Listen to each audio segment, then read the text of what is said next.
Hello.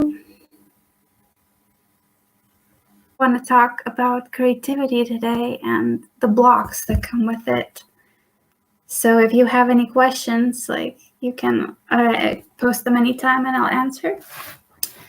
And I wanted to talk about feeling uninspired and maybe even tired of your whatever creative activity you're into. Like it happens to me too, and especially in the past few days.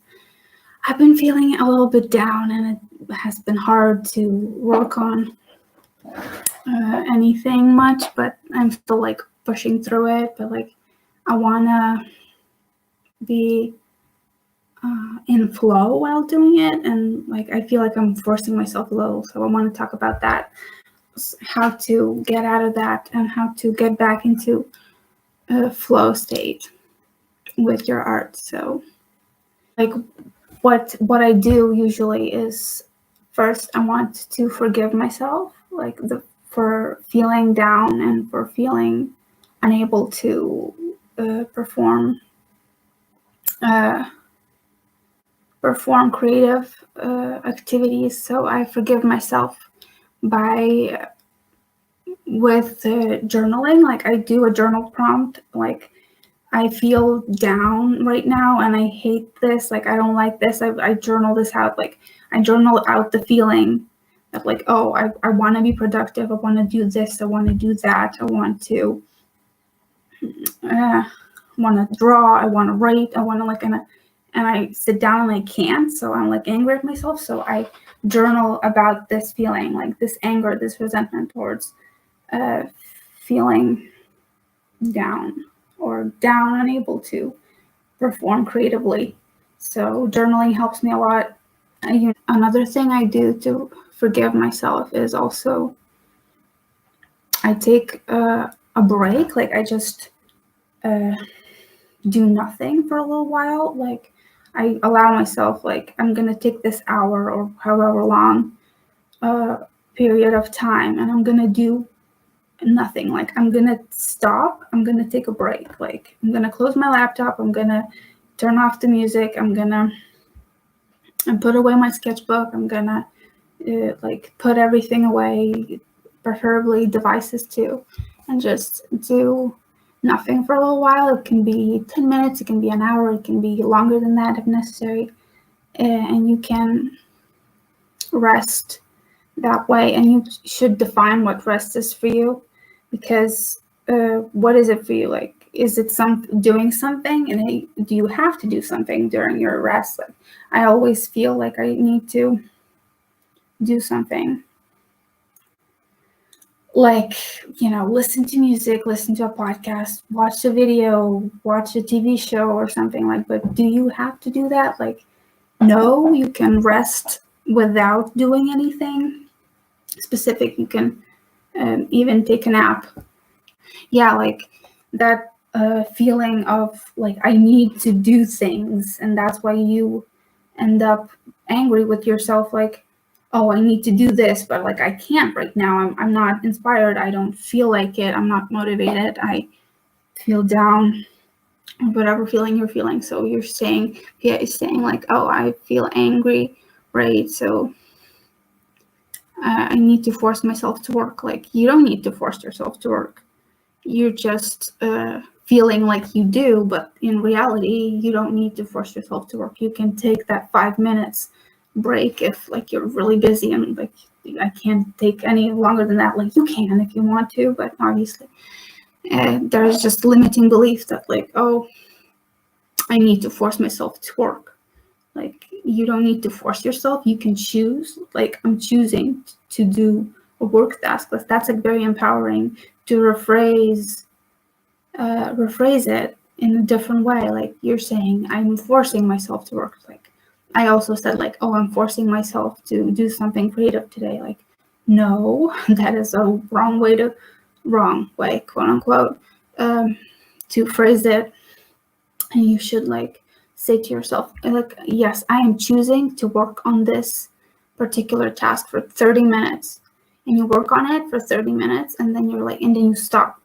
And then you stop and you take a break. And then again, you're like telling yourself, I am choosing to do this task now for whatever long, like 20 minutes maybe. And like rephrase it, like I'm not forcing myself to do this.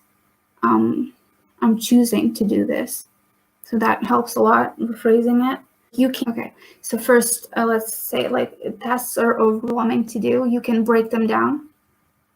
Every task can be broken down, even that, like you break it down and you feel like, oh, that one little task is like still too big to me, like break it down further. Like you need to write a thesis, right? So what's the smallest thing you can do? You can create a new Word document. That's it. Like you just create the Word document, check you did that. Then you write down your name, you write down the thesis title, check you've done that. Like do the smallest thing, and then whatever research you need to do a page maybe. And you're like feeling, oh, I can't do any more than that. Okay, you did that page. Like you can break it down like even further, to a page, to a paragraph even, like, oh, I'm going to analyze this paragraph, I'm going to take notes on this, and then I'm going to take a like 2-minute break maybe, if you need that, if you feel like that's the smallest thing that you can do. And you don't have a separation between work and home, right? So you can, if you work from home, you can have a designated space, like, oh, I work at my desk and I do nothing else at my desk, I just work at my desk. So that's what I do. Like my desk is my workspace. I study at it and I work on my projects on it. And my bed, for example, like behind me, right, is my rest space. I just read and sleep there. I don't do any work on my bed. So I have designated spaces for things. Like I have my bookshelf for your books, right? So you have spaces for each thing. So you do the same thing with your home, right? You just have designated spaces, like how you eat in the kitchen, right? How you take a shower in the bathroom. Like you have designated spaces for every activity. So you can do that with your workspace. Like you can pick a place and just do it, and that can help with getting out of a rut too, because when you just have a designated space, you sit down at it and you already feel like, oh, this is the place to do my work. Like I'm already feeling in the mood of doing my work. So that's a good idea. But sometimes I'm a little bit contradicting myself, because sometimes when you're stuck, it's better to take yourself out somewhere else, like work at the library if possible. Like obviously right now we have corona and it's might not be possible for everybody, but you can work at the library, you can work at the cafe or somewhere. Another way to get out of this rut is do something else entirely. I said like do nothing, but like next thing you can do after you rest up, after you maybe take a nap, and do nothing for a little while, or maybe meditate. That's like also doing something, but doing something that's not considered productive, quote unquote. How do I get out? I am getting out by this situation by choosing to rephrase myself, like how I said I'm stuck, right? And I immediately said like, no, I'm not stuck. Like that's a limiting belief that I have, right? You're not stuck. You can choose to do something else if you want to, but like you're choosing to I'm choosing to stay in my bookstore job for now, and I'm telling myself this is just for now. This is a stepping stone for me. I'm here to save up some money and see where that takes me later. And how do I get out of this feeling stuck? So I am rephrasing, as I mentioned, the like I'm having a hard time. No, I'm not having a hard time. I'm growing. Yeah, rephrasing, journaling about it. I'm taking walks. That helps me a lot. I took a walk just recently today and clear my head, and that's like really helpful. And also doing a reset routine, and I'm gonna post a video about it soon, about a reset routine, which can be consist of taking a walk, cleaning, tidying up, organizing, maybe finishing a project that you've been working on for a while and just want to get it out of your way. So I'm going to do that. I finished a drawing that I wanted to finish today. So like that helps when you just do whatever you need to do. But when you're stuck, right, that's our topic, because you're stuck and you can't do it. So you just do something else instead. You take a walk, you take a bath, maybe take a shower, like clean up, like allow yourself to do something else. You don't have to be productive 24/7. That's a very big misconception people have now, because you see all this content online and everybody's doing something all the time. It feels like everybody's doing something all the time, right? This person is posting and that other person is posting, and look, oh, they're traveling, oh, they're doing their home renovations or whatever, oh, they finished their project, they're publishing a new book or whatever. Like, people are doing things all the time, and it feels like you have to be productive all the time. But that's another misconception. Like, you don't have to. Yet again, right? The phrasing.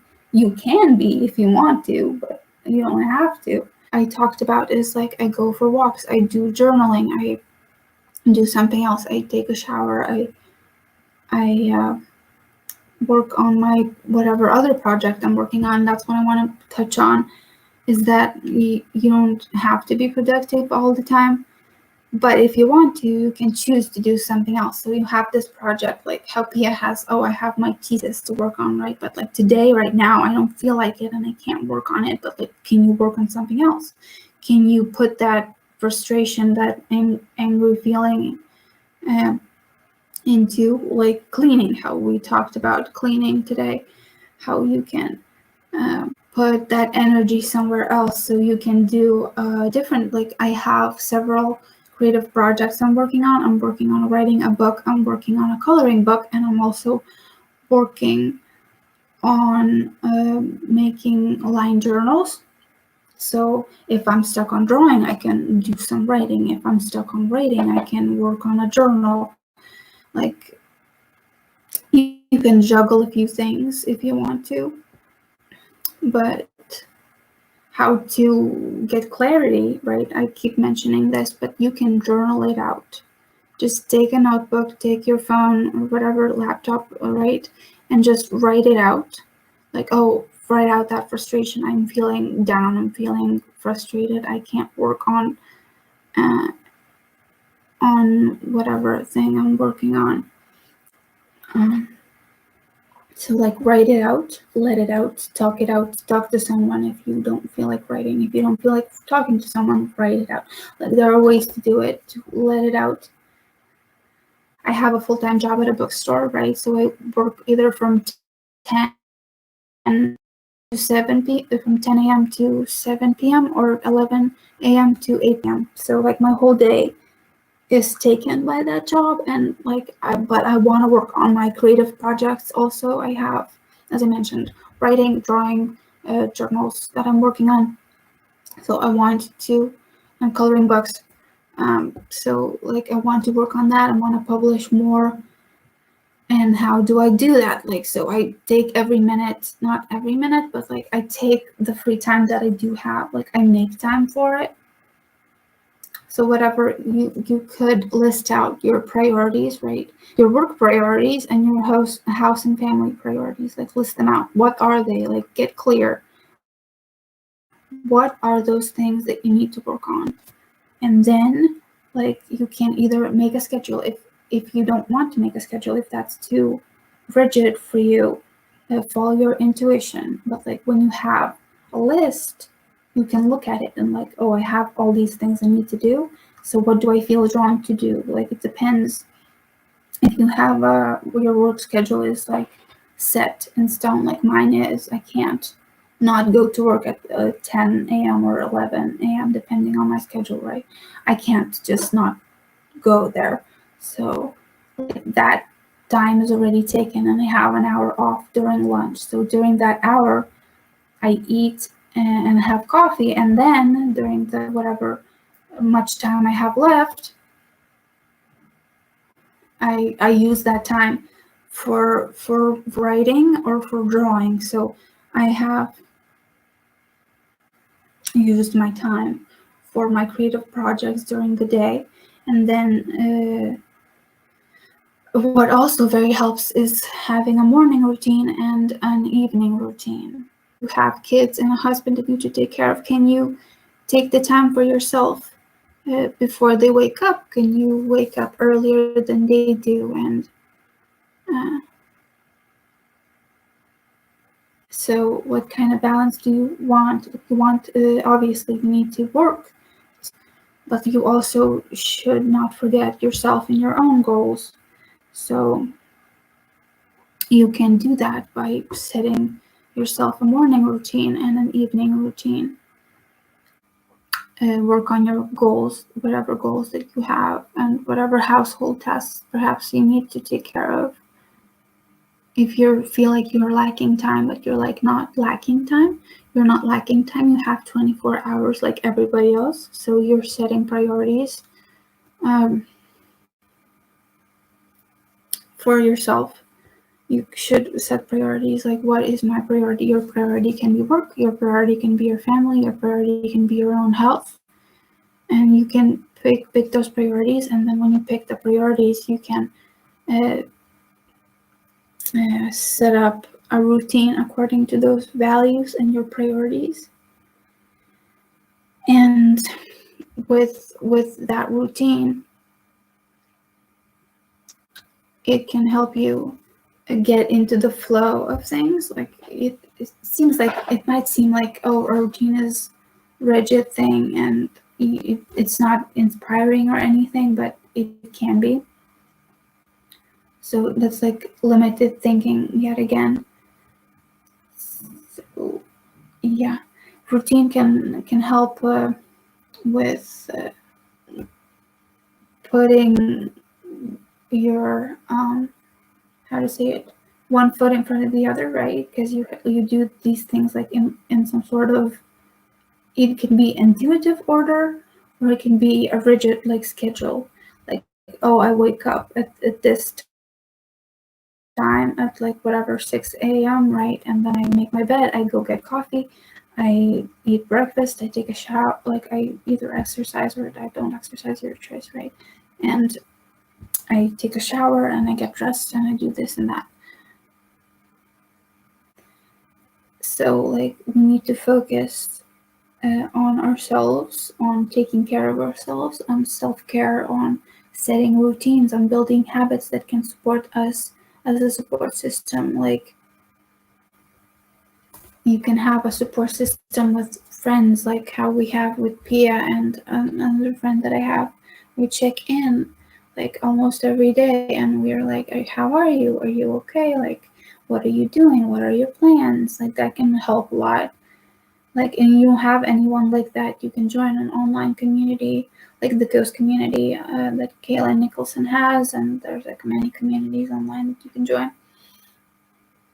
And you can find people who are who have similar values that you do. Is that you can ask your friends to be accountable with them and talk with them about your goals, about your dreams, about your struggles. That's very helpful, I found. Having a mentor is also a great idea if you can invest in a life coach or a mentor. They can help you with your goals. And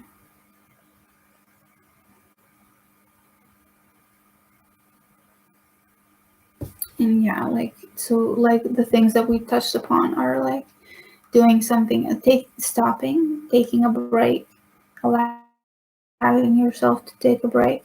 Also, we talked about setting routines and morning routine and an evening routine that can help you, having some sort of schedule and having a sacred space for work, for your work, for your creative work, for your studying, for your rest, like designated spaces for each thing that you want to do. We also touched upon having a support system with friends or an online community, or in real life friends, if you can during this pandemic. Like, it would be great that if you could meet someone in real life and just chat about whatever you can. I summarized like what we went through. Thank you for joining me, and see you next time.